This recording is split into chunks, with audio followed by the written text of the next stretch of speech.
La première exploitation de fer dans le gisement de fer de Mbalam se veut palpable avant la fin de l'année 2024. Assurance donnée par le ministre par intérim des Mines, de l'Industrie et du Développement technologique, professeur Foucalistus Djontri, ce 7 mai 2024. Je peux vous assurer qu'en août, l'unité de traitement de fer, de conditionnement de fer, va être déjà en place et qu'on va voir, comme promis, les premières exportations de fer avant la fin de cette année.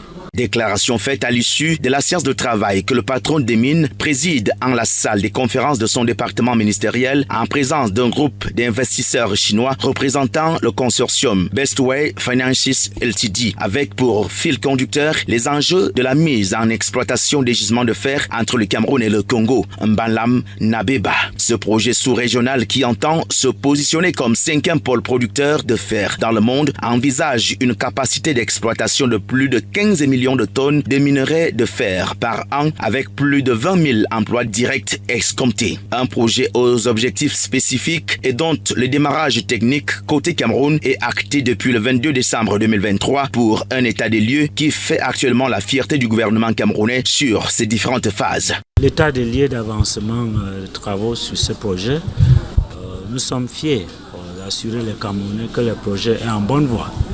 Demain, on est en route pour l'inauguration de la mine de Nabeba et tous les financements qu'on a négociés pour le projet, nous pouvons vous assurer que tous les membres du consortium sont ici. Phase minier demain, avant la fin de cette année, phase de rail, phase port de Kribi. La séance de travail donne l'occasion au ministre par intérim des Mines de remettre le dossier d'autorisation d'implémentation et d'exploitation d'un établissement de première classe dans la ville de Kribi au consortium chinois qui accompagne les responsables de l'entreprise Cameroun Mining Company, ici chargée de la mise en exploitation du dit projet sous-régional aux spécificités mesurées. Alors, du côté du Cameroun, d'après notre compréhension, et ce que nous a expliqué Cameroun Mining Company, on parle bien de 15% du produit qui va être transformé, donc pour 15 millions de tonnes en tout produites, ce qui fera à peu près 2,25 millions de tonnes.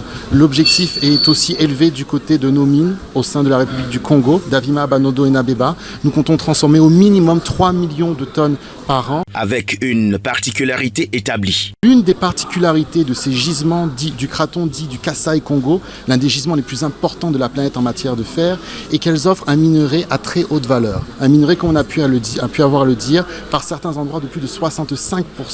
Cela permet d'effectuer de la transformation en acier dite green. On appelle ça le green DRI. En rappel, le projet d'exploitation de fer de Mbalam Nabeba est subdivisé en plusieurs secteurs, à savoir un secteur minier, un secteur infrastructure avec la construction d'un chemin de fer et d'un terminal minéralier au port autonome de Kribi et un secteur industriel doté d'une usine de transformation du fer issue de la mine.